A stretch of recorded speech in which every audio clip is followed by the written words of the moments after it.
राजा चंद्रकेतु को जाकर के स्वप्न दिया, इस राजा की जेल में बंद थे दोनों वो ससुर जमाई। उस राजा को भगवान ने कहा कि राजन, जो तेने चोर बंद किए थे ना तेने जेल में, वो चोर नहीं है, वो सेठ साहूकार हैं, सवेरा होते ही उन्हें छोड़ देना और जितना धन तेने उनका लिया है वो सभी दूना करके वापिस कर देना। अगर राजा तू ऐसा नहीं करेगा तो मैं तेरा ये राजपाट पुत्र आदि सभी ये सब नष्ट कर दूंगा। भगवान स्वप्न में कहकर के अंतर्ध्यान हो गए। सवेरे राजा से प्रातःकाल जगा, सब स्वप्न की बात को अपने सबके लिए सुनाया और राजा सेठ दोनों ससुर जमाइयों को जेल से बुलाया राजा ने, उनके बाल बनवाए, स्नान करवाया, नए वस्त्र पहनने को दिए, भोजन कराया राजा ने। और राजा बोले कि भैया जो कुछ तुमने ये कष्ट पाया है ना, ये किसी देवता की तुम पर कृपा है, देवता कोई रूठा हुआ है तुम्हारा, इसलिए तुमने ये कष्ट पाया है। मुझे भगवान ने स्वप्न दिया है रात्रि में और तुम्हारे घर पे भी बड़ा कष्ट है इस समय। अब जाओ, अब तुम्हें कोई भी कष्ट नहीं होगा। जितना धन राजा ने उनका लिया था वो सभी दूना करके वापिस कर दिया और भोजन आदि करा करके उनको दोनों को विदा किया। वहां से राजा को नमस्कार करके अपनी नावों के पास में आ गए वो सेठ लोग, वहां ब्राह्मणन को दान दियो। उस स्थान पर भगवान का पूजन किया और अपनी नाव लेके वो अपने सेठ को देश को चल गए। एक श्री स्कंद पुराण रेवा खंडे सत्यनारायण व्रत कथाया तृतीय अध्याय समाप्त। बोलो विष्णु भगवान की जय, बोलो सत्यनारायण भगवान की जय।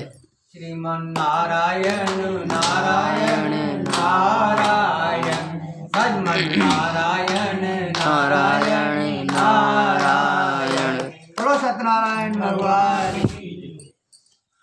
अब सूत जी महाराज चतुर्थ अध्याय की कथा उन ऋषि मुनियों के लिए सुनाने लगे। सूत जी बोले, ऋषि मुनियों, जब उन दोनों ससुर जमाइयों ने अपनी नाव लेकर के मंगलचार करके यात्रा आरंभ की, जब कुछ दूर निकल गए 10-50 किलोमीटर नाव लेकर के नदी में, तो एक जगह वो विश्राम कर रहे थे। रास्ते में विश्राम करते नहाते धोते जाते थे नदी में, नाव खड़ी करके साइड में और विश्राम कर रहे थे, वहां नहा धो रहे थे। उसी समय भगवान ने विचार किया कि हमने शेठ को बड़ा कष्ट दिया है, इसके घर पे भी बड़ा कष्ट है, अब जा करके इसको दर्शन देना चाहिए। इतना कष्ट देने पे इसका हृदय निर्मल हुआ है कि नहीं, भगवान उसकी परीक्षा लेने के लिए और एक दंडी स्वामी का भगवान ने बूढ़े साधु का रूप बनाया और नदी पर आ गए। भगवान बोले, भैया इन नावों में क्या भरा हुआ है तुम्हारी में? सेठ तो धन के मद में चूर थे, बोले क्या को बता देंगे महात्मा को क्या में धन भर रहे हो, तो ये तो मांग ले वो। इसलिए बाबा हमारी नावों में कुछ नहीं है, हमारी नावों में तो बेलपत्र हम लेके आए। भगवान बोले, भैया जो कुछ कहते हो वो सत्य हो।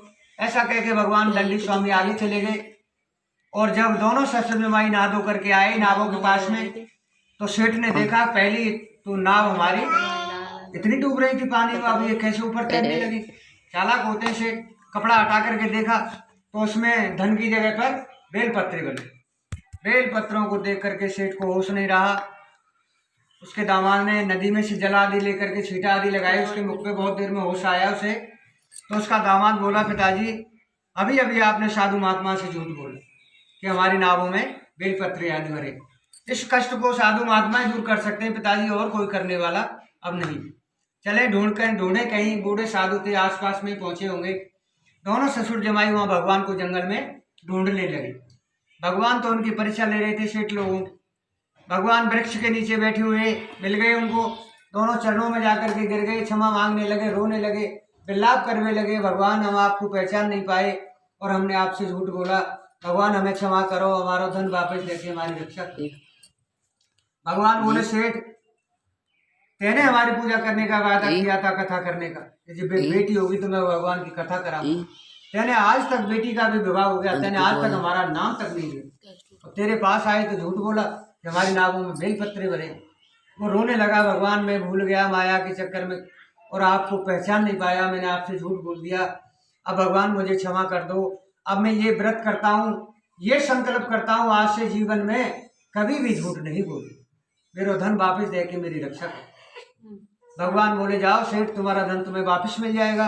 इस प्रकार से भगवान ने उसे क्षमा कर दी। वहां से भगवान को नमस्कार करके नावों के पास में आए, देखा नाव पहले के समान धन से भरी हुई। उस स्थान पर भगवान का पूजन किया, मंगलचार करके यात्रा आरंभ की। जब कुछ समय पश्चात अपने नगर में पहुंच गए, किनारे पर नाव खड़ी करके नौकरों को घर भेजा सेठ ने कि जाओ भैया हमारे घर पे सूचना पहुंचा।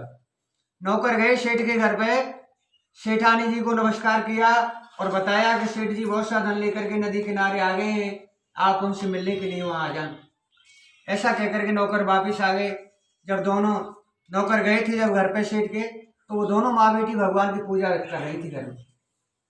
सेठानी ने भगवान की पूजा की और अपनी बेटी से बोली, बेटी मैं नदी पर चल रही हूँ, वहाँ तुम्हारे पिता तुम्हारे पति आ गए परदेश से, जब तुम्हारी पूजा हो जाए तो तुम भी वहाँ नदी पे आ जाना।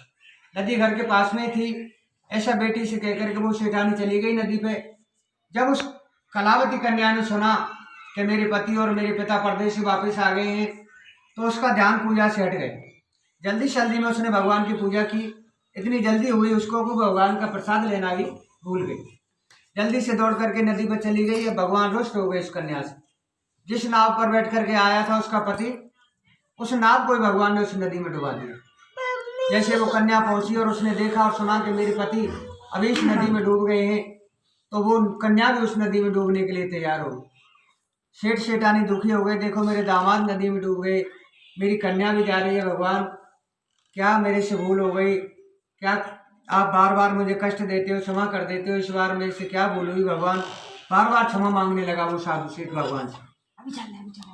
उसी समय पर आकाशवाणी हुई कि सेठ तेरी जो बेटी है मेरा प्रसाद के आके घर से आई है, अगर ये वापस लौट के जाए मेरा प्रसाद लेके आवे तो इसका पति इसे अवश्य मिल जाए।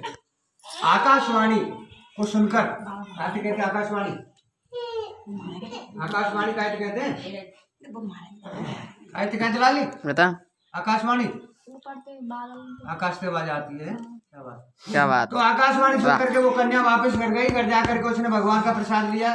लौट करके जब वो आई तो उसने देखा जिस नाव पर उसका पति आया था बैठ करके, उसी नाव पर उसने अपने पति के दर्शन किए और पिताजी से बोली, पिताजी अब घर के लिए चलना चाहिए। जितना धन लाए थे सेठ कमा करके नौकरों के साथ में लेकर के अपने घर पे आए। धूमधाम से सेठ जी ने आकर के भगवान की कथा कराई। हर पूर्णमासी अमावस्या को धूमधाम से भगवान की कथा करते हुए वो सेठ उस लोक में सुख होकर के अंत में वैकुंठ धाम को प्राप्त हुए। एक श्री स्कंद पुराणे रेवाखंडे सत्यनारायण कथाया चतुर्थ अध्याय समाप्त। बोलो विष्णु भगवान की जय। बोलो सत्यनारायण भगवान की जय।